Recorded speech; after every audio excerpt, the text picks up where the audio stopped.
Everyone who competes in the games goes into strict training. They do it to get a crown that will not last.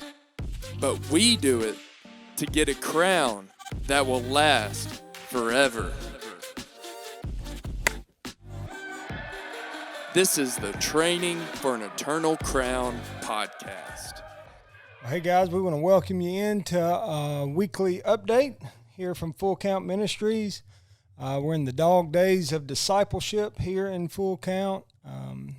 Just the heart and soul of the ministry, meeting weekly in D groups. So this week we just want to catch you up on why we do discipleship, what's the purpose behind being a ministry that's all about discipleship, and then we're going to dive into the Word together, and then we'll catch you up to date on our thoughts on the first couple games of the World Series. We will let you know that we're recording this on Friday. It'll be coming to you on Monday. So once again, you'll get to hear our predictions and then see actually what happened. So, but I want to turn it over. We're here with Josh Carmen, the director of Full Count Baseball, and Reed Glover, the director of Full Count Discipleship. So Reed's going to talk to us a little bit about discipleship. Yeah, and if you're new to the ministry, or even if you've been around for a while, I want to give a little bit of backstory on just the tradition that discipleship has in this ministry and kind of where it started. Initially, it was one group of men getting together, getting into the Word weekly, and going through a discipleship group that really Full Count came out of.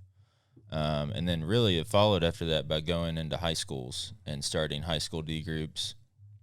We had a lot of connections in the community, getting into schools, made new relationships to get into schools, and initially just felt like, that was the best way to use our influence, was to go into high school locker rooms and start discipleship groups that way. And really that's what sprang the ministry to life, as far as connecting with the baseball community here in Sumner County, and really what has driven us to go to new schools and new places, even outside of Middle Tennessee.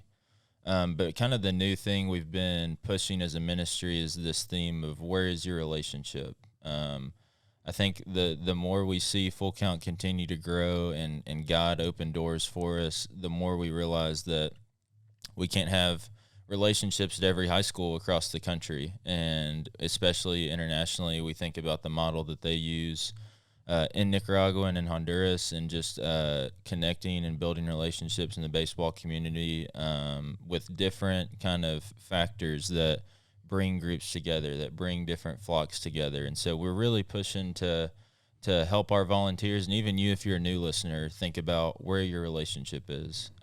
Discipleship in its core is relational, and so we see the beginning to a discipleship group or a discipling relationship as starting a relationship. And it doesn't mean the sheep necessarily have anything in common other than knowing who their shepherd is. And so that can look a lot of different ways. That can be you're a coach and want to pour into your team in an intentional way. That's you're an alumni of a program that's coming back around. You want to invest into the younger generation of a group that you've been with.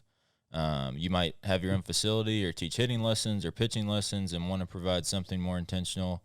Our biggest hope is really that we could come alongside you to help you start up discipleship and give you resources and encouragement, and really a community of men that are using their influence in the game of baseball, no matter what that looks like, to start discipleship groups. But even Josh talks a lot about it, and I'll kind of turn it over to him to elaborate on it a little bit more. But even outside of just being a coach or a parent or someone who's pouring into young men who are playing the game of baseball, it's using baseball as a platform to share the gospel with your teammates, with your parents, with your coaches, but using the game kind of as a platform to share the gospel. Yeah, and that's Full Count is a baseball ministry.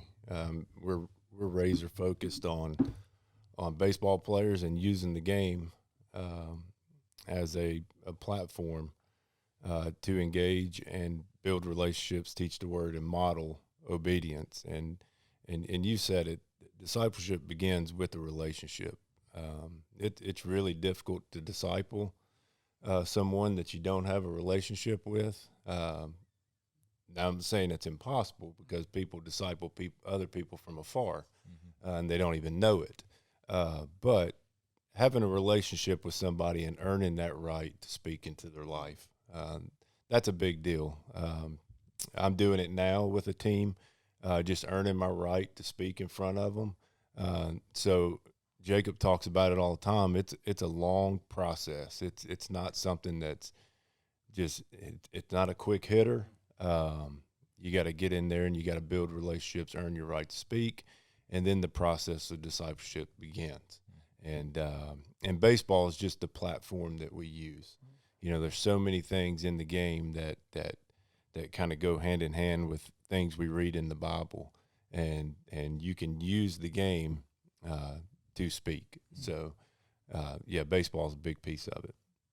Yeah, and I would just add that it is long, it's hard, but it's worth it, and that's what that's why we've given our life to this ministry, and we believe it's worthy of your life if you're listening to this, and you are a baseball fan, or you have influence in the game, you're a player, you're a coach, or you're just someone who knows a player or a coach. We're asking you and inviting you to come alongside of us and give your life to discipleship, discipling baseball players. Where's your relationship? Where's your in? And if you don't have one, where can you start a relationship? Like Josh said, he just began working with a college team, and he's just starting that relationship. And so if you have questions about that, if you want to be involved in that, we want to help you. That's what this ministry is all about. We want to help you, come alongside you, give you the resources, give you the guidance, give you the training, whatever it is that you may need to start the discipleship process. We want to see every baseball player with the opportunity to hear the gospel and to respond to that gospel and to grow in their relationship. Yeah, and really, you know, our hope is that we give you, as a ministry, opportunities to build a relationship. And if you're in Middle Tennessee, that's our fall league, that's the rhythm team that's going to be here right before we know it, that's going on mission. You know, that looks a lot of different ways. The beautiful part about discipleship is there is, you know, no rhyme or specifics as to what it has to look like or where it comes from or who's involved. You know, it is a really organic and unique process as to getting started and what that looks like. So our prayer is that you don't get overwhelmed in the how and the what and the when and the why, but you'd ask yourself that one simple question: where is my relationship, and how can I use that relationship for the benefit of the gospel? So encourage you to reach out to us. We're praying for you guys that we know are already going through that deep rooted discipleship right now. Like Jacob said, kind of those dog days where it's week in, week out, getting into the Word while guys are away from their seasons, and this is kind of the downtime of baseball season. So, just a huge encouragement, and it matters. You know, this is something that has a lasting impact, not only for right now, you know, guys going through using their influence in baseball for the gospel, but really for eternity. This impacts men, and we've seen it overseas. You know, this impacts not only men, but their families and their children and generations to come. So that's a good word. Josh talked about how it starts a relationship, but we don't believe discipleship ends with the relationship. We believe deeply in teaching the Word of God. We believe that's where wisdom and knowledge comes from. We believe that we've got tons of voices in the world that are telling us all kinds of different things that would lead us astray. So we want to lead people to the voice and to the heart of God, and we believe that's through teaching the Scriptures. And so we're going to move into that. We've been walking through a reading plan that we've called 365-day reading plan. And it's going to walk you through the Bible. And it's funny that we talk about wisdom and folly this morning as we're in Proverbs. Read. Yeah, and really the Devo that we're going through today is going to be specifically Proverbs 10, if you're listening. But But really, Proverbs as a whole, there's some important reminders we've got to kind of grasp before we start diving into Proverbs 10. And really, just the root of Proverbs is a lot of collections of wise sayings from Solomon, David's son. And it's written for practical, godly living. It's not promises from God. You can't apply it to every single situation, but it's a good rule of thumb for how to live your life if you're pursuing a relationship with the Lord. And really, a lot of it is there's tangible evidence that comes from living with the Lord, and specifically Proverbs 10 talks a lot about that there's tangible evidence from being wise and from seeking wisdom. So this morning we're going to talk a lot about kind of the beginning of Proverbs, even just where wisdom comes from, how we receive wisdom from the Lord, and just kind of walking through that. Yeah, I think themes for Proverbs is the one thing is the fear of the Lord is the beginning of wisdom. Attain wisdom and reject folly. Walk in righteousness, avoid an evil. So Proverbs is really focused on our mind and our thought and our actions. So the goal of all wisdom literature is to apply God's word, not just to, as James would say, not just to hear his word and deceive ourselves, but to do what it says. And if we do what it says, that the result, it's common sense, good advice, how the world works. The result, if you do what you're supposed to do, according to God, that things will go well with your life. That's not an absolute. That's not all the time, but that's just a wise saying. Yeah. And even, Proverbs 2:3-10 talks about, wisdom isn't just something God freely, it is something God freely gives, but there is effort on our part, to pursue that. And it talks about in verse 3, indeed, if you call out for insight and cry aloud for understanding, eventually gets to verse 5, then you will understand the fear of the Lord and find knowledge of God. So it is a two-way street that we read a lot about, and that you talked about in James, that even James mentions that it is effort on our part, and the pursuit of holiness does have effort that comes from us after understanding who God is and what he's called us to. And it talks a lot about that throughout Proverbs. And it is a collection of, there's not a specific theme in a lot of them, and Proverbs kind of bounce all over the place as far as what they're specifically talking about. But it is a good reminder that it is a two-way street, and it involves effort and involves, pursuit and knowledge on our part. Well, I think you spoke on it, wisdom. The word wisdom, a lot of people think of that as just knowledge and knowing a lot. And wisdom's much more than just having a lot of knowledge or knowing a lot about something. It's application. It's how you live. It's how you treat people. And Proverbs 10 really is aimed at comparing the consequences of living a righteous life opposed to a wicked one.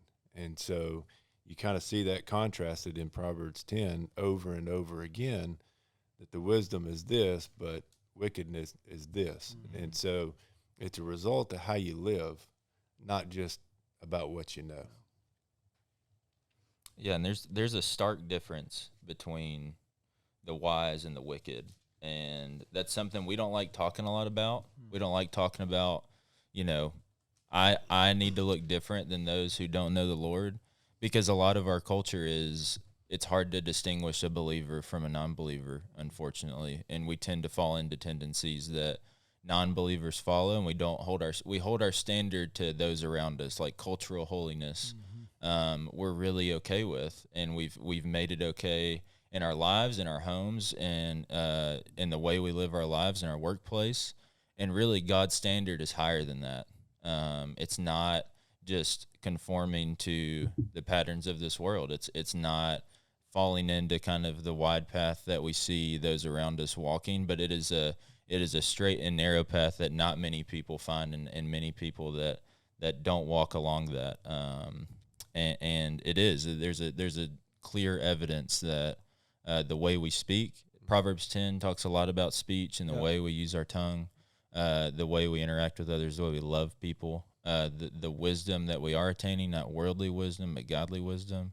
There's a clear difference between us and the rest of the world. Let's talk about how to gain wisdom. I know you spoke on two parts and two ways we acquire.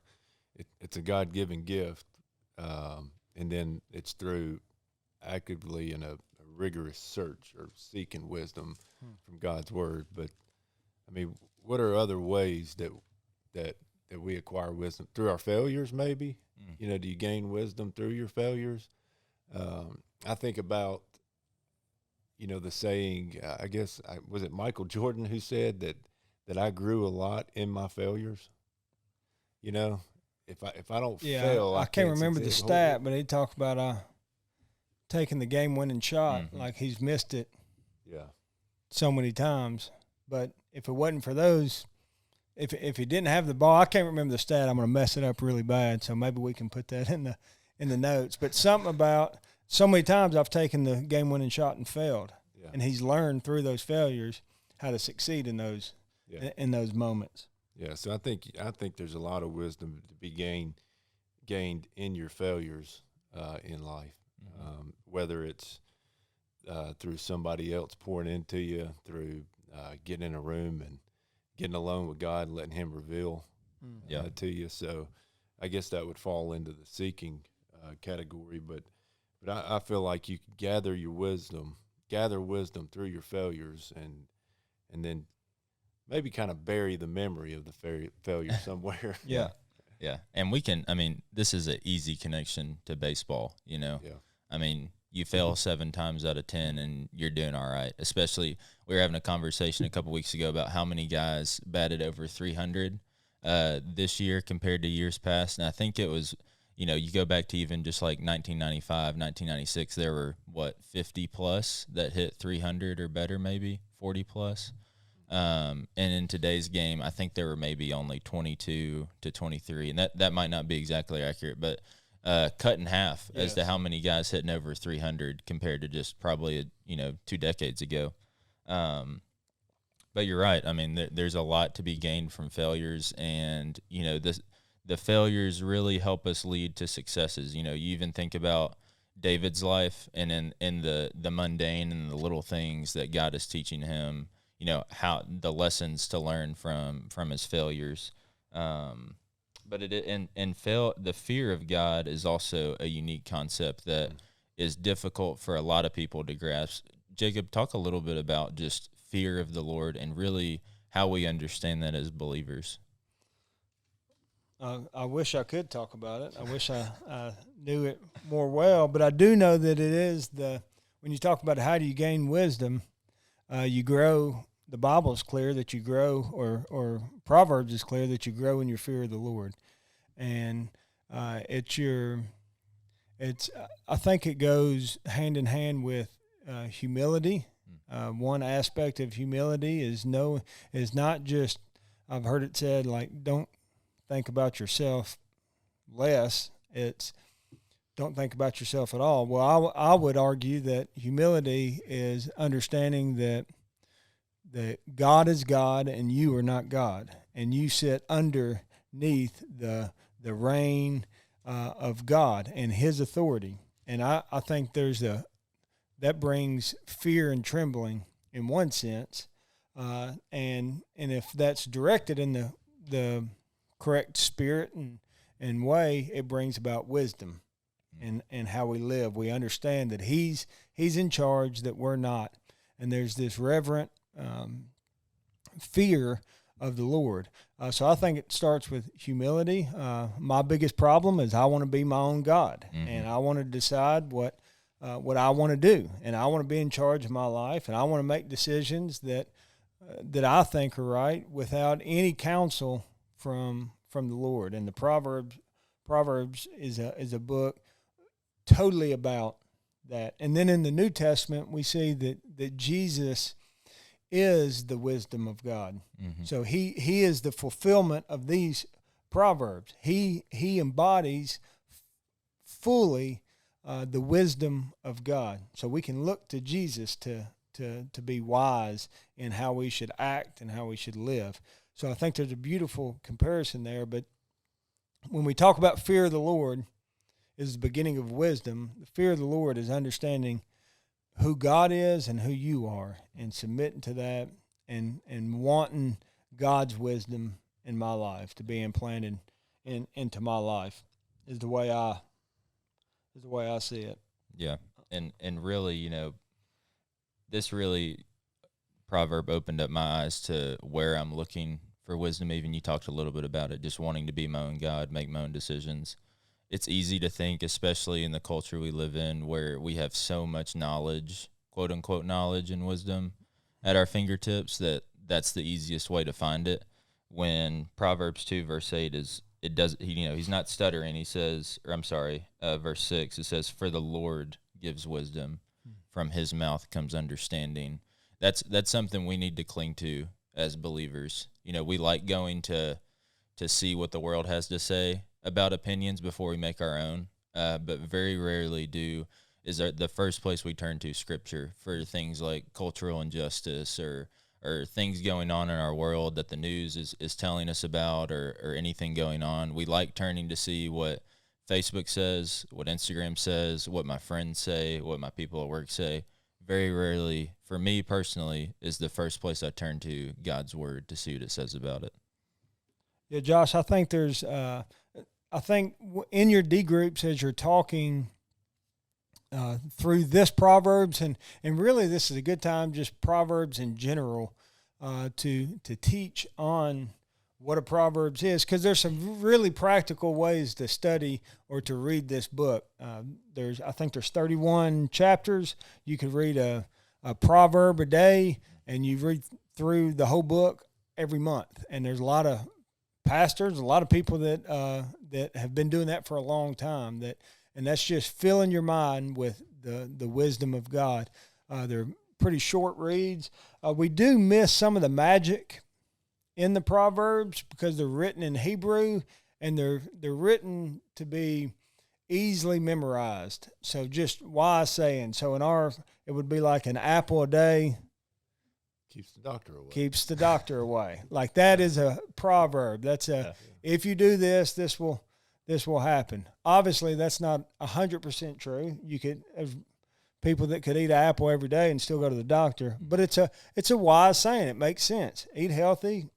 You know, you're probably going to stay away from the doctor more than people who don't. So we miss some of that because these are not as memorable in the English language after being translated. But just think that's how Solomon mostly is writing, these little short rhymes that people would really be able to memorize and be able to know and practically live out.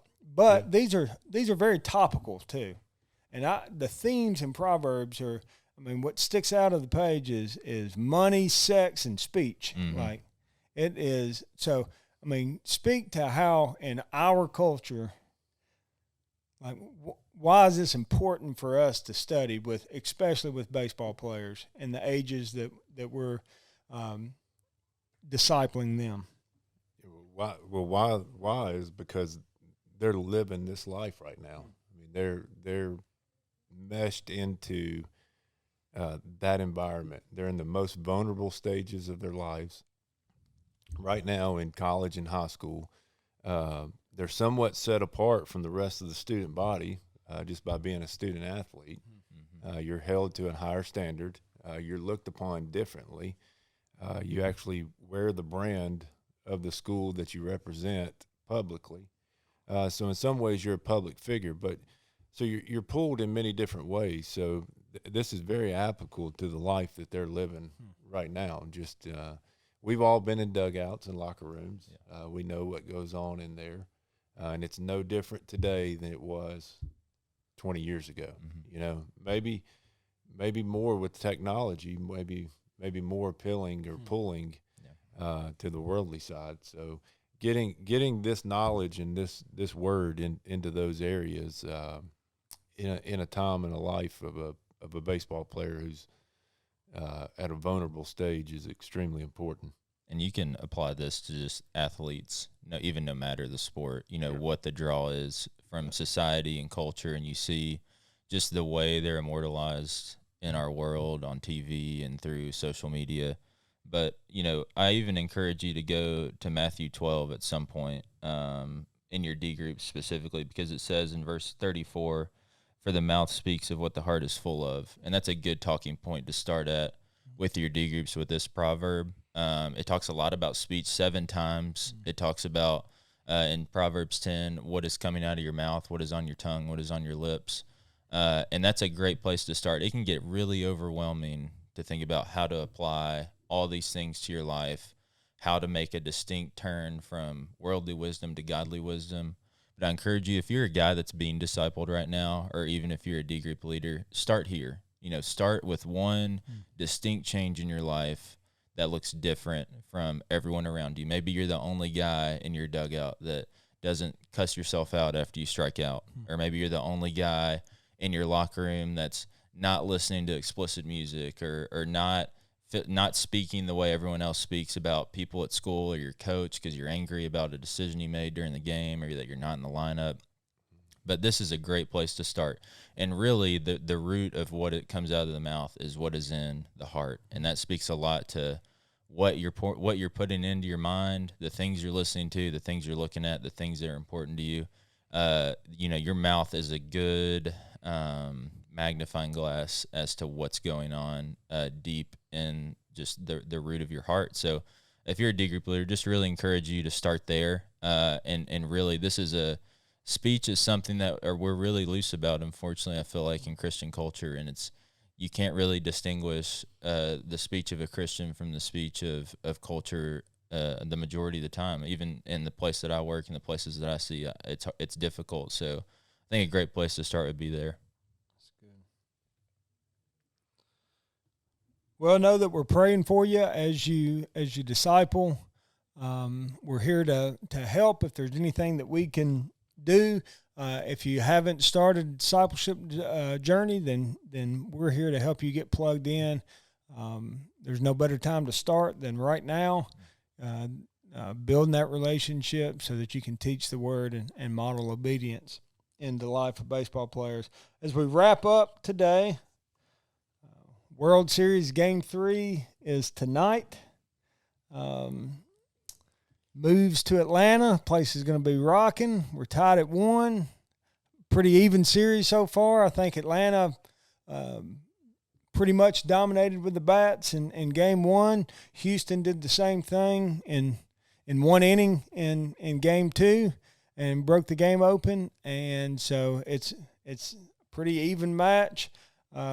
The Braves, obviously their ace went down, is done for the series, so that they're really going to have to. Josh has said it's an opportunity for somebody to step up and make a name, make him some money in the coming years. And so, what do you think as the series moves to Atlanta? Who has the momentum? Astros coming off a win, yet the Braves got one on the road. So who's got the momentum as it travels back to Atlanta? Well, I think tonight momentum's on Atlanta's side. They accomplished what they wanted in Houston. They split. So you get one in Houston. Yeah, it'd be nice to get 2, but realistically, getting one's what you want. Going back to Atlanta, first time in 26 years, the World Series, the place is going to be electric tonight. It's going to be loud. It's going to be packed. It's going to be an electric atmosphere in Truist Park tonight. I think for tonight's game specifically, and only for tonight's game, that Atlanta's got all the momentum. I've said all along, starting pitching goes to Atlanta's favor. You get to the bullpen, it becomes Houston's game. The lineups, Houston's got more firepower. Atlanta's been riding momentum. Yeah. It seems like Rosario and those guys are cooling off a little bit. I think Atlanta takes tonight's game for sure. I think they take tonight, just riding that momentum in Atlanta. If they get 2 of the next 3, I think they have to get to the next 3 to win the series. But I think Atlanta gets tonight. But as the series goes, it becomes a bullpen series, and I think advantage goes Houston's way. Yeah, that's a really good word. If I'm a Braves fan, I'm definitely concerned from a pitching standpoint. You've got Fried and Anderson for 4 more games, and Fried through Tuesday. Well, I like Kyle Wright. Yeah, I don't know how the guy's not up yet. Well, he's been up and down and up and down. He can't stay up. But what I like about him is his arm is fresh. Yeah. I think he threw an inning Tuesday, struck out 3 just to get him worked in a little bit. But you're right. You got to think that Kyle Wright's going to have to make an impact on this series in one of these games, whether he's a guy that comes in second or third inning after an opener and goes 4 or 5. I don't know his stamina, if he's been built up or not, or if he's been coming out of the bullpen, but you got to think A.J. Minter is probably going to be an opener at some point. I feel like a lot of weight is falling on the shoulders of Brian Snitker for these 3 games in Atlanta. You talked about it. It's going to be electric in Atlanta tonight. I think even the ticket prices could speak to that. Just the difference between Houston and Atlanta is unbelievable for how much money you got to pay just to get in the building.